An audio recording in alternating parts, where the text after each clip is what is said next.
everyone. Welcome to Pop Crime TV and the Outlier podcast. I'm your host, Lauren Conlon.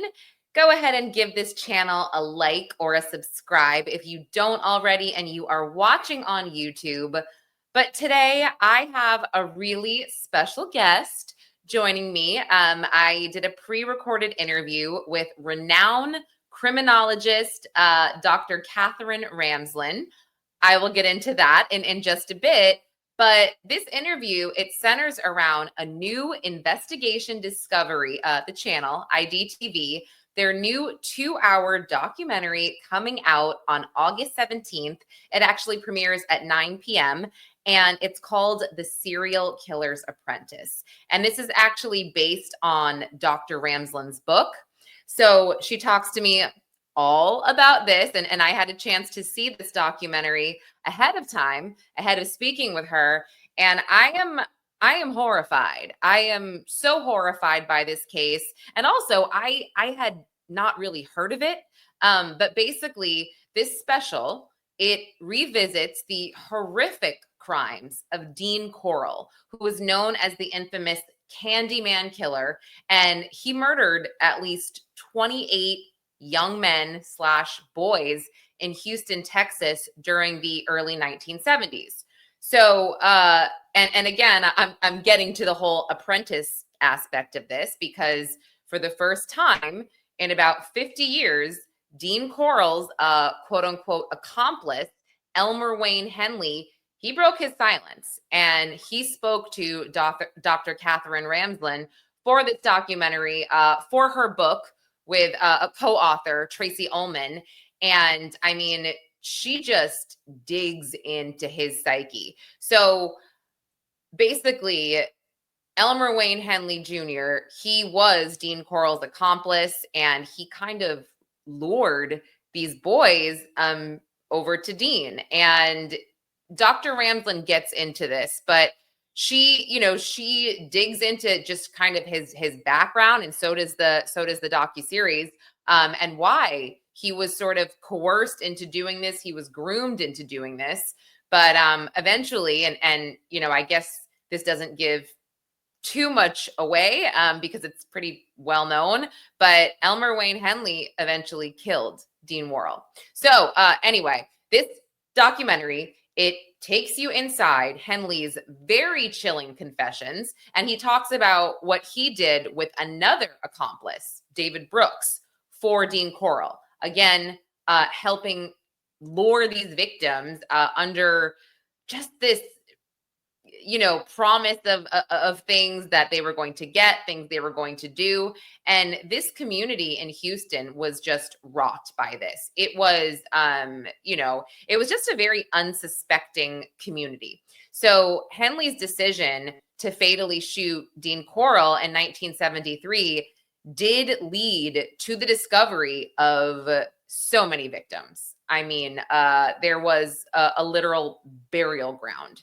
So there are 60 hours of conversations between Henley and Dr. Ramsland, and archival footage in this docuseries that totally gave me chills. I was like, okay, I'm going to have nightmares. And in this docuseries as well, or I don't know why I'm calling it a docuseries. It's one documentary, excuse me. It's a 2-hour special, but they also have interviews with family members and people in the community. And that was tough. That was really tough because, they learned that what Dean Corll and Henley and Brooks did is, they not only killed their loved ones, but they tortured them as well. So I'm going to play the trailer in just 1 second of The Serial Killer's Apprentice. But after that, I will then play my interview with Dr. Katherine Ramsland and just a little bit about her. I mentioned she is a renowned forensic criminologist, professor, author, and just so much more. She notably spent 5 years with the BTK killer, Dennis Rader. Sorry, I said that in a really weird way. Dennis Rader. And she worked on helping him with an autobiography and just gaining insights into his psyche with jailhouse visits, calls, and just correspondences, again, for like 5 years. she also taught Bryan Kohberger at DeSales University, where she is a criminology and forensic psychology professor. And Bryan Kohberger was recently convicted on the horrible and tragic murders of the 4 college students at the University of Idaho. And, I asked her a question about Kohberger, just kind of off the record, but she really, she couldn't talk about it. She is not supposed to talk about it. So she's like, sorry, can't say anything. And I was like, dang it. I had to try. But yes. Okay. Let me play quickly the trailer for this, and then I will play my interview with Dr. Katherine Ramsland. All right. The Serial Killer's Apprentice. What were those first moments like for you? Strangle somebody. It's memorable. It's poignant. I was horrified. Dean Corll was picking off kids in the neighborhood. The total number killed now stands at 27. Officers were led to the site by 17-year-old Elmer Wayne Henley. There was something Dean saw in Wayne. There's a vulnerability there that he can exploit. While Henley is being charged with procuring young boys for him and committing some of the murders themselves. Elmer Wayne Henley is the only accomplice to a serial killer who killed the killer to end it. How can a 17-year-old kid be involved in something this gruesome?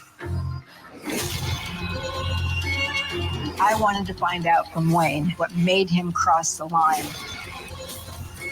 And to my great surprise, he was willing to talk with me. I'm not trying to absolve myself of guilt. I'm trying to make people see the truth. The Serial Killer's Apprentice, an ID documentary event, August 17th. Okay. Yeah. So he was very young when he helped commit these heinous and horrendous crimes, but you'll hear a lot more from Dr. Ramsland. And again, I think that everybody should watch this documentary. It really was crazy. And I just want to be clear. I don't necessarily think that Elmer Wayne Henley Jr. should get any sort of compassion from us. I know that, in the interview, Dr. Ramsland definitely explains, why she believes he did certain things, what happened to him in his childhood, and just, again, the fact that he was groomed. And she's not saying this either. She's not saying that, we should feel compassion for him, of course. She's just explaining, because this is what she does best. She digs into the minds of these evil serial killers, these evil people, and she tries to pull back all the layers. So yeah, nobody is making excuses for this terrible human. But again, I think you're going to find it interesting. So without further ado, here is my interview with Dr. Katherine Ramsland. Dr. Katherine Ramsland, thank you so much for joining me. This is such an honor. I am a huge fan. I'm going to be a fangirl for a second. So yeah, really appreciate your work. And this documentary, The Serial Killer's Apprentice, it's based on your book. And I just want to know what motivated you to explore Dean Corll's crimes and Elmer Wayne Henley Jr.'s role in all of this in the first place? Well, it's a long process, actually, over a couple of decades. I think I pondered doing this, but it was a series of things. I had done a documentary and 5 years of work with Dennis Rader, the BTK killer. So, and I'd talked to other serial killers and whatnot, but Elmer Wayne Henley Jr. always struck me as somebody. I wanted to explore the accomplice relationship from the point of view of the accomplice, because typically we are pretty dismissive of accomplices. We don't explore them very much, and especially from their point of view. So I had originally had an idea about him from earlier books, that he was, sort of a low life, no good kid who sold his friends for money. And then I saw an interview with him on a really obscure little video called The Collectors. It was about his art. And he seemed intelligent and self-reflective, and I wanted to talk to him. Still, years went by before I did, and it was because my co-author was on our production team for BTK, and she already had been talking to Henley. And when we decided to do another project, she said she could introduce me to him. I didn't know that he would talk to me, but because he trusted her, the process went much more quickly than I would have expected. He was ready to tell his story, especially because he wanted to tell it in the context of a warning for people today to understand how vulnerable teenagers can be to predators. So it all kind of came together from my initial wanting to do this, 20 years ago. So. Yeah, and this was the first time he really spoke out. I mean, I think in the doc it said it's been decades, but I don't really recall the last time he really did speak out. The couple of times he tried, his words got twisted. He wasn't allowed to say. I mean, they kind of cut off much of what he wanted to say in order to form it the way they wanted it to be. Like, I remember one talk show host, I won't name this person, but he said that he was going to bring him on the show, through video and talk to him. But then he told the audience, when I talked to him, it was so horrific. I couldn't do it. So you will not see him. And so, he never got, even though he talked to the guy for an hour, he never got a chance to have what he wanted to say out there. So I was actually surprised that he trusted me, because each time he had made the effort, it had gone wrong. But he did trust, and I think it was because of my co-author. He already trusted her. She'd been talking to him for a couple of years, so that helped. But he also said you have to always try. And, and even up to the point where the book was published, he still didn't know if I had betrayed him. Right. Because he was so used to that. Right. And and I think watching this, I was surprised to see the humanity I saw, because, the crimes are they are sheer evil. I mean, I hate this. My son is 6. I cannot watch some of these things without you think of your own children. And I'm like, I don't want to, I don't want to think that this guy is even human at all. But what you were getting out of him, I was like, did he just say he owes it to the families? I'm pretty sure I heard him say that. And he said that. Yeah. Were you shocked at this? I mean, how do you chalk up, though, Dr. Ramsland, how do you chalk up someone committing those crimes, but just because they're impressionable, I guess, and not just because, but do you know what I'm saying? Like, I was impressionable once. Well, he was coerced and leveraged into it. It's once he was in it in a way that, like, Dean Corll kind of buried him. Essentially, he gradually brought him in. It's grooming. He groomed him into it, got him thinking in a certain way, then had him pick up a kid saying, we're going to sell this kid. He's going to become a pool boy in California. Everybody's going to have a good time. He'll have a better life, and you'll get $200, and everyone will be happy. But instead, Corll killed that kid, and then essentially told Wayne, "You were part of that. So if I go down, you go down." So now he's trapped. At that point, if he would have gone to the police, I think it would have helped. But he didn't know that he could, because Corll had told him about this larger organization, this trafficking agency that was always watching them and knew where their families lived. So I think what you're seeing is a kid who complied. He did try to get out of it 4 different times by telling people, and everyone thought he was nuts. Yeah.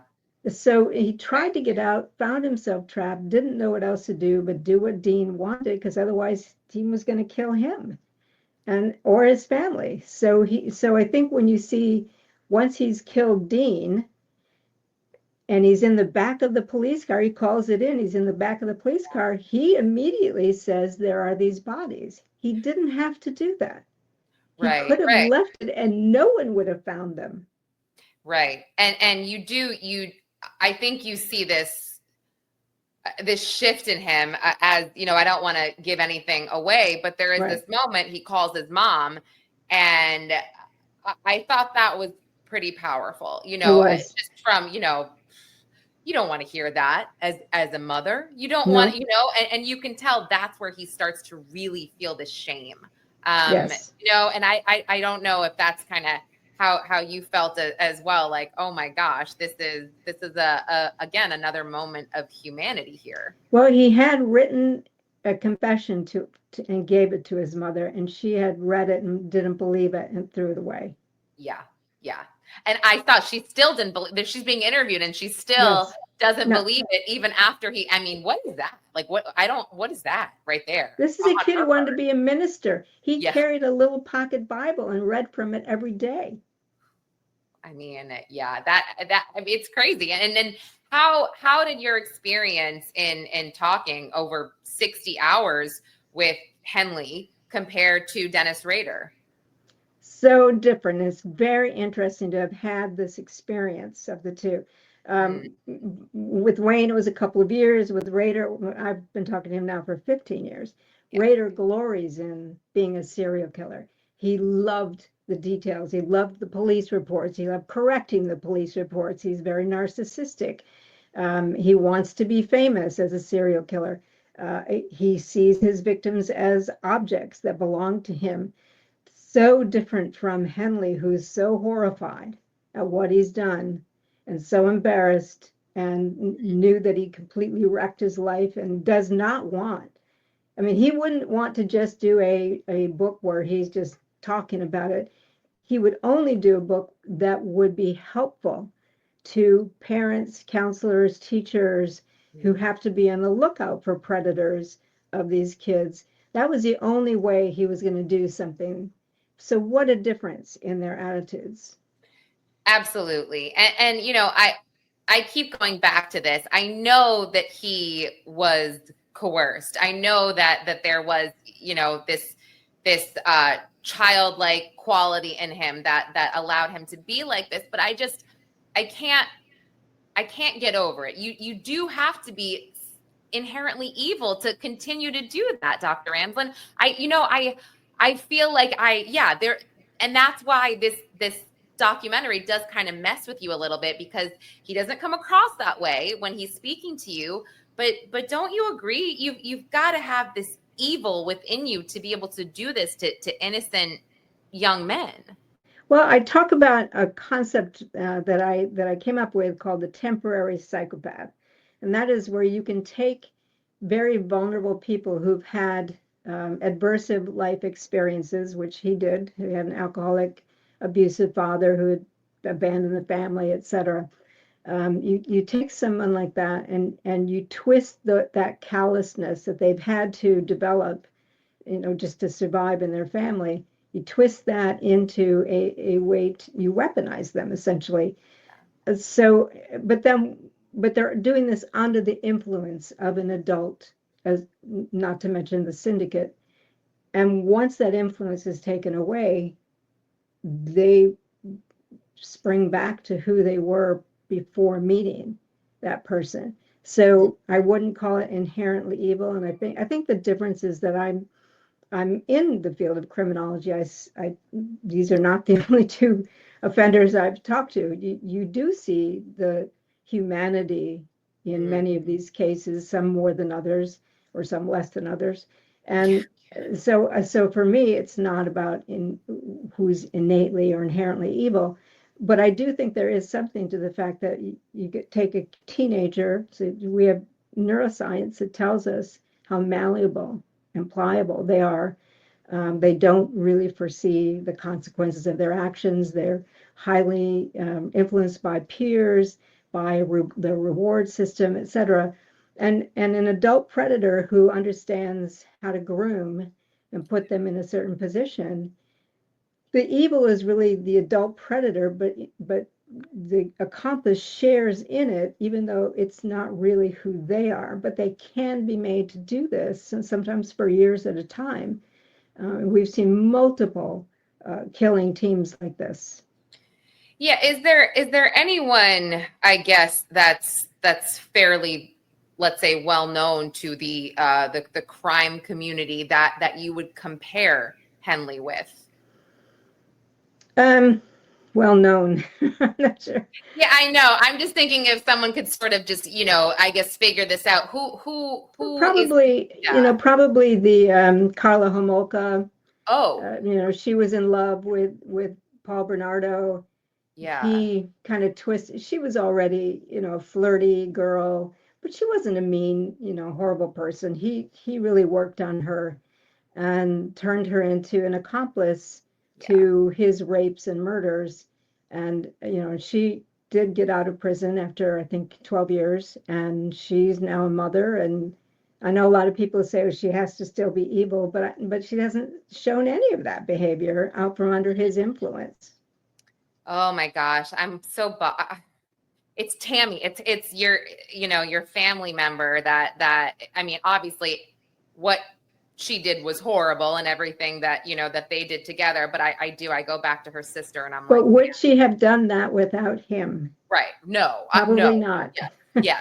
And that's what we always ask. And obviously you're speculating, you don't know, but it's informed speculation based on what we do know from studying multiple of these kinds of team killers. I've done a lot of study of them myself. And so you can see how the meeting of two people can change both, really, but certainly the person who's naive and maybe in love or scared or whatever emotional state they're in, how they can be manipulated into a certain position, and then they're trapped and they don't know what to do. And she did turn on him eventually, because she was scared that they were going to be arrested.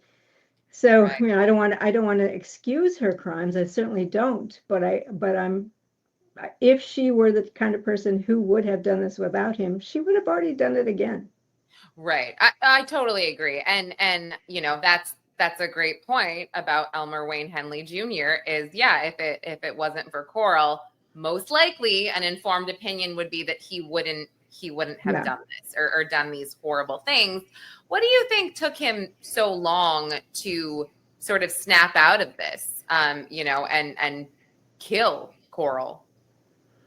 Oh, I think it was a number of factors altogether. That particular night, he brought a girl in, which he knew Corll would not want him to do, but I think he brought her to keep Corll away from the boy. So he brought a boy and a girl. He knew Corll wanted this boy and was going to make him into a victim. And so I think Wayne was being somewhat protective. They got high, they got drunk. Corll tied all of them up, gagged the two other kids, did not gag Henley, which was interesting. And Wayne was able to persuade him, let me go, I'll do whatever you want. And I think it was having that girl there. And he had been raised by his mother and grandmother, two women, to be, a Southern gentleman, to always be protective of females.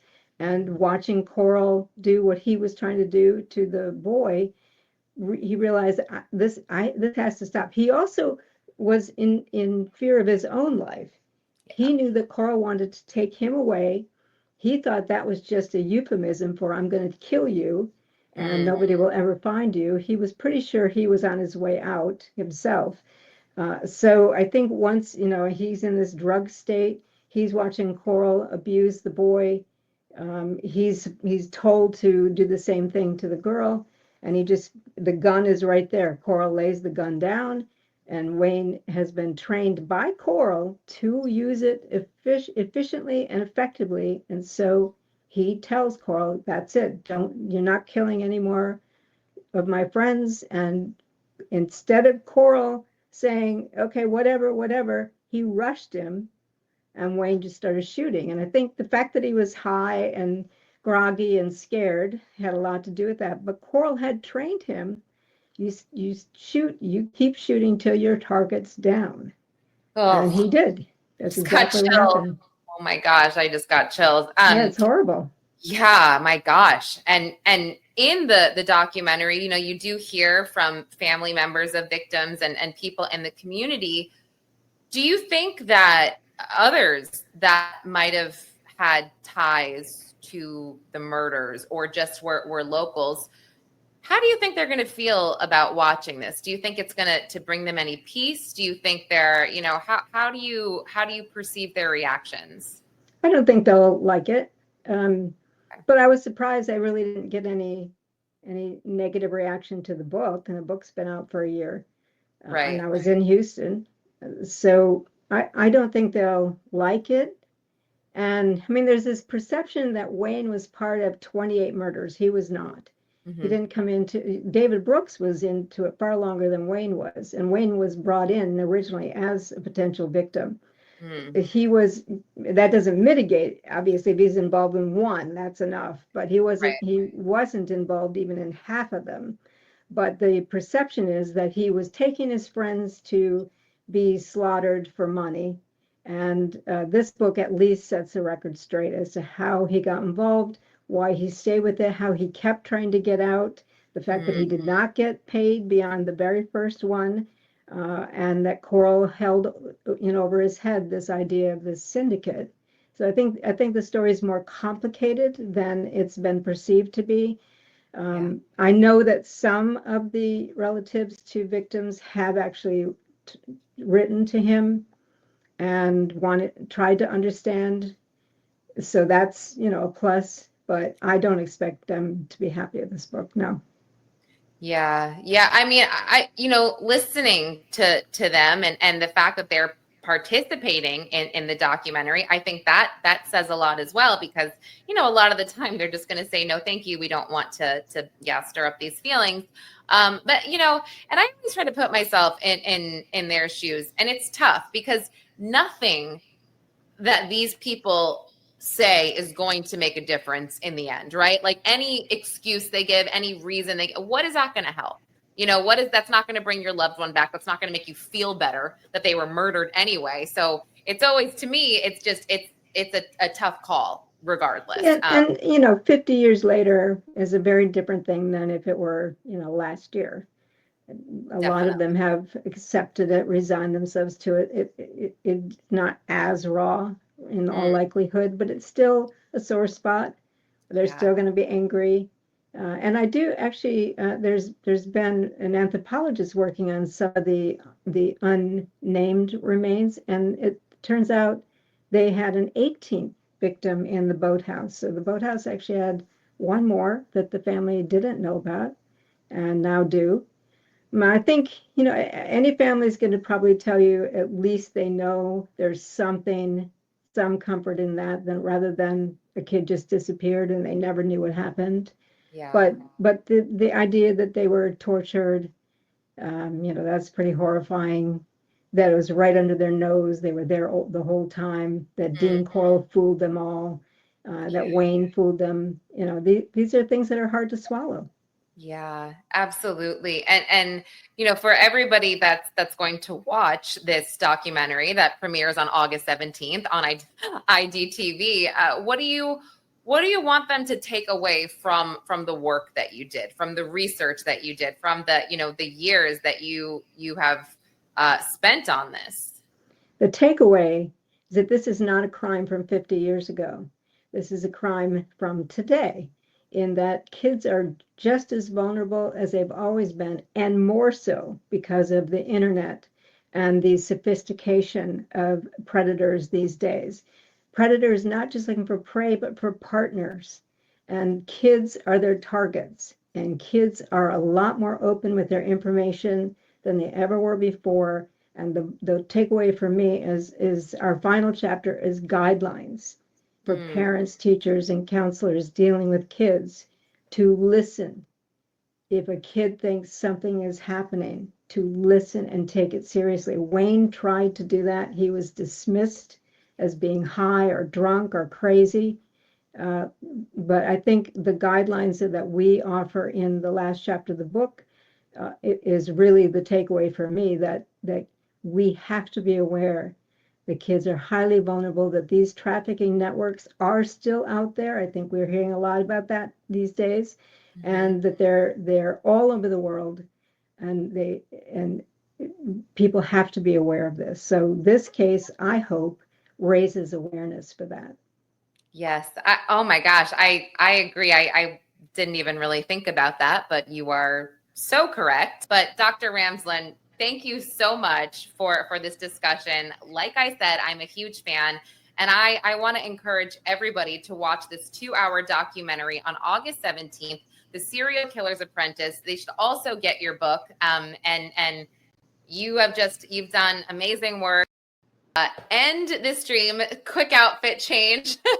If you're watching, yeah, guys, don't ask. Sometimes when I do interviews, multiple interviews in one day, I do change my top so it looks like I did them on different days. Yeah, whatever. Don't ask about my process. But no, that was Dr. Katherine Ramsland, and I just find her fascinating. She is a true professional, and you have to watch this documentary, I'm telling you, and then maybe listen or watch this interview again. And I think that you'll really be able to truly understand everything that she's saying. But anyway, if you like this podcast and you are listening on Apple, don't forget to leave me a review. Make sure that you subscribe. And I am so grateful for you all. And I will see you next time.